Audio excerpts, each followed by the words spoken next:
का चैप्टर 10 का पहला भाग। बालकों पर प्रेम की भांति ग्रीष्म का असर भी होता है। जब से मिठुआ और घीसू को मालूम हुआ था कि ताहिर अली हमारा मैदान ज़बरदस्ती ले रहे हैं, तब से दोनों उन्हें अपना दुश्मन समझते थे। चतारी के राजा साहब और सूरदास में जो बातें हुई थीं, उनकी दोनों को खबर न थी। सूरदास को स्वयं शंका थी कि यद्यपि राजा साहब को आश्वासन दिया पर शीघ्र ही वह समस्या फिर उपस्थित होगी। जौन सेवक साहब इतनी आसानी से गला छोड़ने वाले नहीं हैं।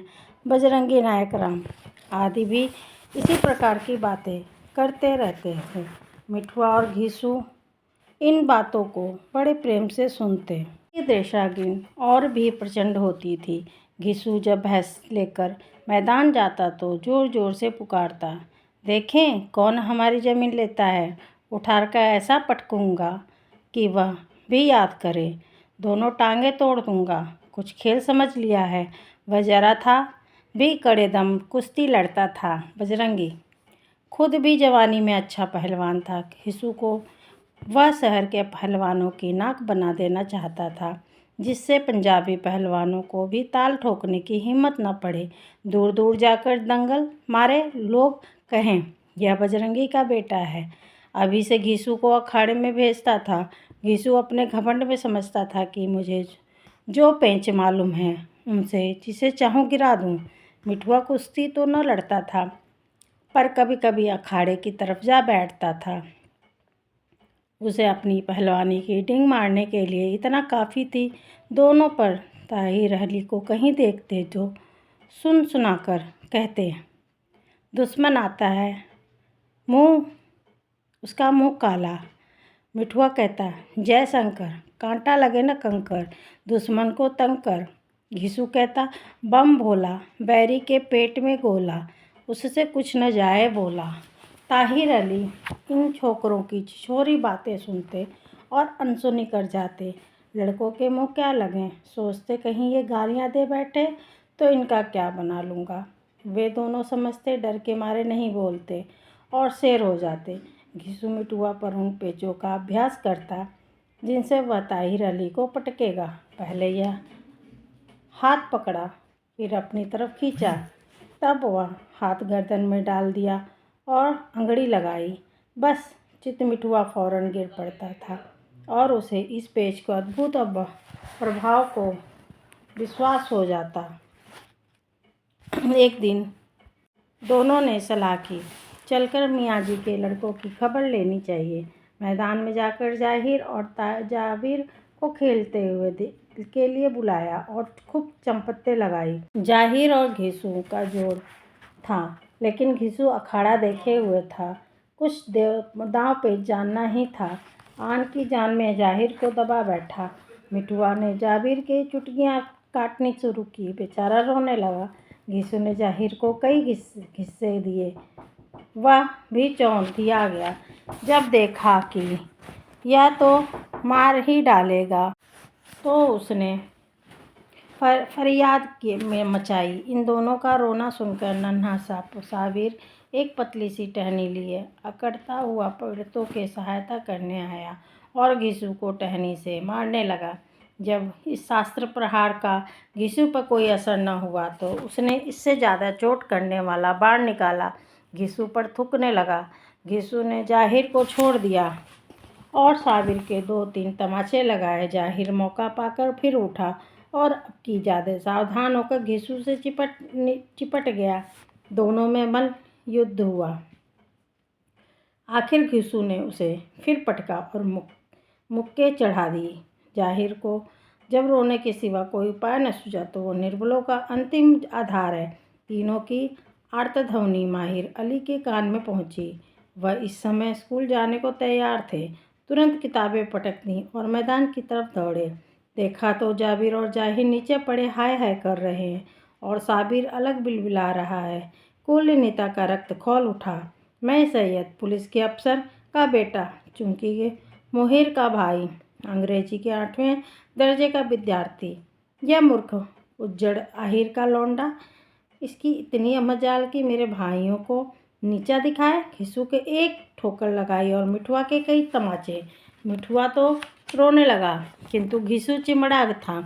जाहिर को छोड़कर उठा, हौसले बढ़े हुए थे, 2 मोर्चे जीत चुका था।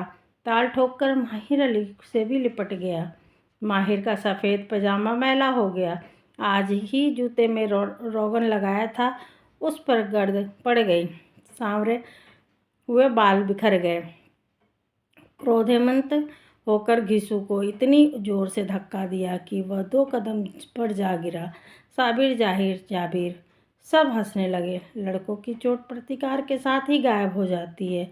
घिसू को हंसते देखकर और भी झुंझुलाया, फिर उठा और माहिर अली से लिपट गया।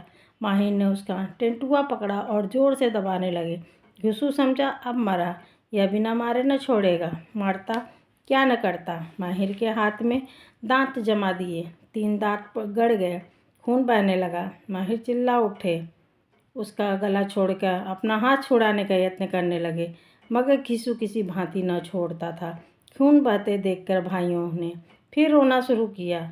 जैनब और रकिया का यह हंगामा सुनकर दरवाजे पे आ गई। देखा तो समरभूमि रक्त से प्रवालित हो रही है। गालियां देती हुई ताहिर अली के पास आ गई। जैनब ने तिरस्कार भाव से कहा, तुम यहाँ बैठे खाले नोच रहे हो, कुछ दिन दुनिया की भी खबर है। वहाँ वह आहिर का लौंडा हमारे लड़कों का खून खच्चर किए डालता है। मुँह को पकड़ पाती तो खून ही चूस लेती। रकिया मुआ आदमी की देव बच्चा है। माहिर के हाथ में इतनी जोर से दांत काटा है कि खून के फुहारे निकल रहे हैं। कोई दूसरा मर्द होता तो इस बात पर मुँह को जीता गाड़ देता। जैनब कोई अपना होता तो इस वक्त मूड़ी कांटे को कच्चा ही चबा जाता। ताहिर अली घबराकर मैदान की ओर दौड़े। माहिर के कपड़े खून से तर देखे तो जामे से बाहर हो गए। घिसू के दोनों कान पकड़कर जोर से हिलाए और तमाचे पर तमाचे लगाने शुरू किए। मिठुआ ने देखा, अब पीटने की बारी आई। मैदान हमारे हाथ से गया। गालियां देता हुआ भागा। इधर घिसू ने भी गालियां देनी शुरू की। शहर के लौंडे गाली की कला में सिद्धहस्त होते हैं। घिसू नई अछूती गालियां दे रहा था और ताहिर अली गालियों का जवाब तमाचों से दे रहा था। मिठुआ ने जाकर इस संग्राम की सूचना बजरंगी को दी। सब लोग मिलकर घिसू को मार रहे हैं। उसने मुंह से लहू निकल रहा है। वह भैंस चरा रहा था। बस तीनों लड़के आकर भैंसों को भगाने लगे। घिसू ने मना किया तो सबों ने मिलकर मारा और बड़े मियाँ भी मिलकर मार रहे हैं। बजरंगी यह खबर सुनते ही आग हो गया। उसने ताहिर अली की माताओं को 50-50 रुपये दिए थे और उस ज़मीन को अपनी ही समझ बैठा था। लाठी उठाई और दौड़ा। देखा तो ताहिर अली घिसू के हाथ पांव बांधवा रहे थे। पागल हो गया। बोला, बस मुंशी जी, भला चाहते हो तो हट जाओ, नहीं तो सारी सेखी बुला दूंगा। यहाँ जैंडल का डर नहीं है, 1-2 साल वहीं काट जाऊंगा, लेकिन तुम्हें किसी काम का न रखूंगा। ज़मीन तुम्हारे बाप की नहीं है, इसलिए तुम्हें 50 रुपये दिए हैं। क्या वे हराम के रुपए थे? बस हट ही जाओ, नहीं तो कच्चा चबा जाऊंगा। मेरा नाम बजरंगी है। अली ने अभी कुछ जवाब न दिया था कि घिसू ने बाप को देखते ही जोर से छलांग मारी और एक पत्थर उठाकर ताहिर अली की तरफ फेंका। वह सिर नीचा कर ले तो माथा फट जाए। जब तक घिसू दूसरा पत्थर उठाए, उन्होंने लपक कर उसका हाथ पकड़ा और इतनी जोर से हेंठा कि वह आह मरा कहता हुआ ज़मीन पर गिर पड़ा। अब बजरंगी आपे से बाहर हो गया। झपट कर ऐसी लाठी मारी कि ताहिर अली तिरमिरा कर गिर पड़े। कई चमार जो अब तक इसके लड़कों का झगड़ा समझकर चुपचाप बैठे थे, ताहिर अली को गिरते दौड़कर और बजरंगी को पकड़ लिया। समर क्षेत्र का सन्नाटा छा गया। हाँ, जैनब और रकिया द्वार पर खड़ी शब्द बाण चलाती जाती थी। मूड़ी कांटे से गजब कर दिया। इस पर खुदा का कहर गिरे, दूसरा दिन देखना नसीब न हो, इसकी मैयत उठे। कोई दौड़कर साहब के पास जाकर क्यों इत्तला नहीं करता? अरे चमारो, मेरे बैठे मुँह क्या ताकते हो? जाकर साहब को खबर क्यों नहीं देते? कहना अभी चलिए, साथ लाना, कहना पुलिस लेने चलिए, यहाँ जान देने नहीं आए हैं। बजरंगी ताहिर अली को गिरते देखा तो संभल गया, दूसरा हाथ न चलाया। घिसू का हाथ पकड़ा और घर चला गया। यहाँ घर में कोहमरा मचा।